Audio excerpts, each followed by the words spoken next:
Слава Христу! Хотел бы з вами сегодня поразважаць на одну з фундаментальных, важнейших тэмаў.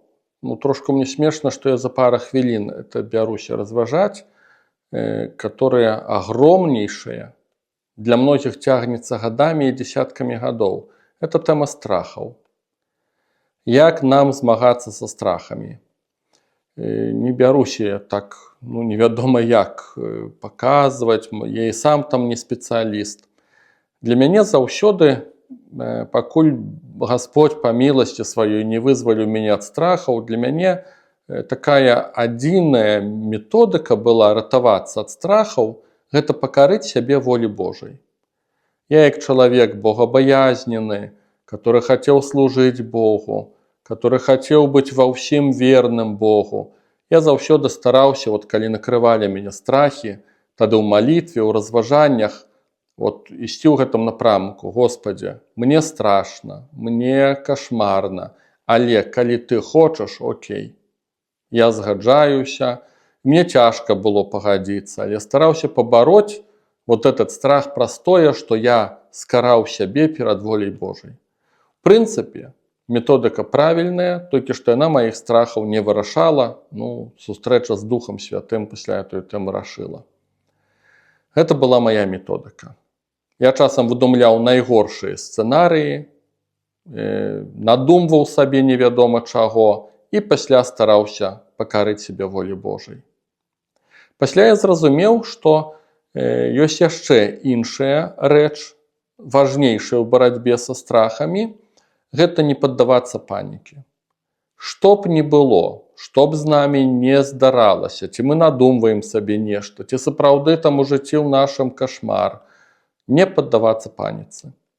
Я гэта зразумеў аднойчы, калі захварэў, так даволі неяк сур'ёзна, і доўгі перыяд там ляжаў, лячыўся антыбіётыкамі, і не маючы чым заняцца, я просто стаў глядзець, здаецца, этот фильм HBO называўся «Обледеневшая планета», про полярные гэтыя кругі нашыя, нашай зямлі.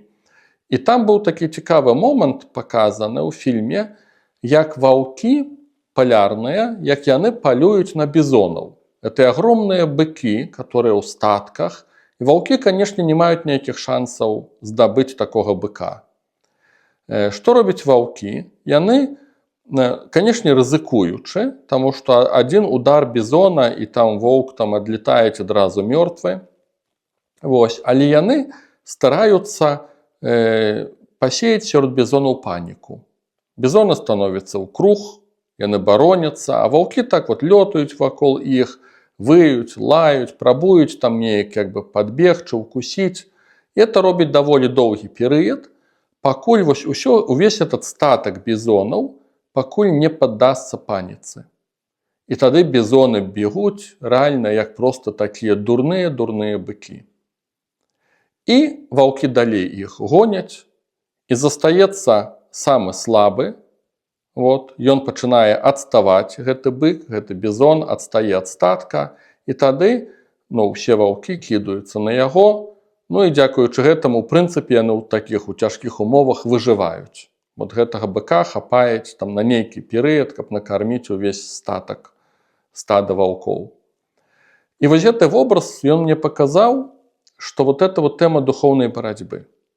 Што д'ябал так хоча, каб мы пачалі панікаваць, і тады мы становімся, што гэтыя дурныя быкі.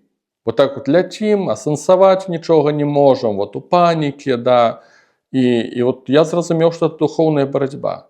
І ты, як веруючы, ты павінен зрабіць усё, што ў тваіх сілах, каб не паддасца панікі. У малітве выракацца гэтага страху, размаўляць з людзьмі, которым ты давяраеш, расказваць іншым пра тое, што табе страшна, часам пасмяяцца з сябе. Я думаю, тут трэба прабаваць усе методыкі, которые будуць весці у адным напрамку, толькі не пачні панікаваць, як гэтыя дурныя быкі, бо тады будзе капут. Яшчэ такі момант, для мяне нейкі яркі, такога прыкладу, як д'ябал нас хоча падмануць з гэтымі страхамі, і як трэба неяк так навучыцца, што ли, па-іншаму глядзець на гэтую тэму. Я памятаю, як аднойчы, это хіба што быў нейкі там адзін з першых вінаграднікаў у Воршы, і там нейкая тэма такая духоўная, сур'ёзная была, і мне патэлефанаваў адзін чалавек, расказаў нейкі кашмарны сон. Другі там таксама нейкае там містычнае ці каля містычнае перажыванне і нешта ўсё такое страшнае, ўсё такое мутнае, ўсё такое нейкія духі. І памятаю, апошняй кропляй гэта было тое, калі нехта мне падзяліўся, як убачыў, як вось этот дом аршанскі наш, і там сцякае кроў са страхі. І гэта кроў там забойцы. Ну, чалавека, які наклаў на сябе рукі. Суіцыд учыніў. Я памятаю, як я загрузіўся. Думаю, у савецкія часы касцёл быў зачынены, што тут было, незразумела, там розныя гісторыі сапраўды я чуў, сапраўды, магчыма, нехта там сам сябе забіў. Думаю, Боже, это будзе такі кашмар, а тут у нас сур'ёзнае служэнне, толькі не хапала гэтага яшчэ духа суіцыда. І памятаю, хапіла мне розуму падзяліцца з адной маёй сяброўкай, веруючай. Вось, я ей все это рассказал, слухай, говорю, молися там, да, каб Господь нас абараніў, захаваў. А яна так, памятаю, так усміхнулася і кажа, а чого ви переживаєте? Я таки, ну в сенсі, стойкі знакаў, да, тут такое прокляття, тут стойкі бедаў, такія атаки духовные. А яна спокойно так говорить, ну дасть Бог, так дасть. Ну дух суицида, ну і яно собі, нехай собі дух суицида, а ви чого переживаєте? Я памятаю, здзівіўся і думаю, правда, а чаго я переживаю? Вот, мне все одно, як нехта вот просто як вывел з этой панікі этих дурных бізонаў, да, вот не ляці ты галопом, да, ты супакойся, вот, подумай, вот, ты заўсёды хацеў пакарыць себе волі Божай, ну, даў так Господь, ну, даў, ну, яно сабе. І пасля, калі ўжо было гэтае служэнне, было такое прарочае слово, вельмі цікавае, да, там таксама праз іншага чалавека. Ёсць у дзеях апостальскіх такі эпізод, дзе апостол Павел сядзіць сярод нейкіх там тубыльцаў, абарыгенаў, не ведаю што, і на яго выйшла змея, і ўсе гэтыя людзі, яны чакалі, што ад укуса змяі апостол Павел памрэ. А за ім нічога не сталася, ён змею скінуў, там, здаецца, ў гэты агонь, у вогнішча і сядзеў далей. А яны глядзелі на яго і чакалі, калі ён акачурыцца. І мы не зразумелі, чаму гэта тэкст вот Бог даў, я ведаў, што сапраўды это тэкст дае Бог падчас малітвы Духам Святым. Але ніхто не зразумеў, уключаючы мяне, што Бог хоча сказаць гэтым тэкстам. І толькі пасля мне дайшло, што я вот чуючы ўсе гэтыя страшныя гісторыі, да. Я вот просто уже некалькі дзён вот хадзіў, як гэтыя абарыгены тубыльцы, і чакаў, калі ж урэшце яд пачне дзейнічаць. А магчыма, там яда увогуле не было. А можа быў, ды Господь так зрабіў, што ён не дзейнічае. А я вот просто сядзеў як дурань і чакаў, калі ж урэшце ляснець, да, таму што так много тут было прадказана пра нейкае зло. Вот правда, сядзеў все адно як на гэтую змяю і глядзеў, калі ўрэшце гэты яд пачне дзейнічаць. І тады, ну, для мяне это была нейкая такая Божая навука. Вот так вот, як мне казала моя эта сяброўка знаёмая, казала, кажуць, а за што вы перажываеце? Правда, вот як вывела мяне, ну, зусім на іншы спосаб мышлення. Да, вот паглядзі па-іншаму на гэтую тэму. Да. І, ну, гэта такія, ну, нейкія мае эпізоды, лекцыі, такія жыццёвыя, ну, як Господь нешта паказваў у гэтай тэме страху. Але таксама для мяне, напэўна, такія важнейшыя два эпізоды, што сам Господь вучыць нас, як змагацца са страхамі. Першае гэта пасланне апостола Яна, дзе Бог кажа, што калі мы баімся, то мы не ўдасканаліліся любві, таму што дасканалая любоў праганяе страх. Так Господь кажа праз апостола Яна. І я асабіста у гэтым перакананы, таму што я, калі прасіў Бога вызваліць мяне ад страхаў, адначасна я прасіў пазнаць і паверыць у тое, што Бог мяне любіць. І толькі праз годы я зразумеў, што это адбылося ў пары.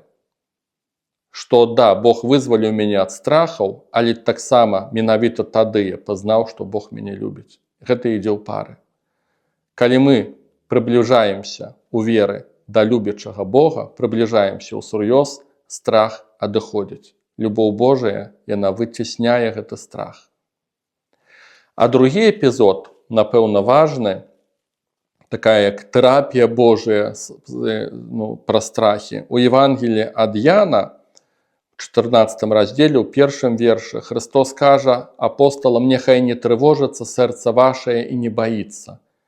Верыце ў Бога і ў мяне верце, у доме айца майго шмат святліц, я іду падрыхтаваць вам месца». І вось пра што Христос кажа: «Не бойцеся, я іду падрыхтаваць вам месца ў Царстве Божым». Думайце пра Божае, думайце пра вечнае, думайце пра тое, што вас чакае.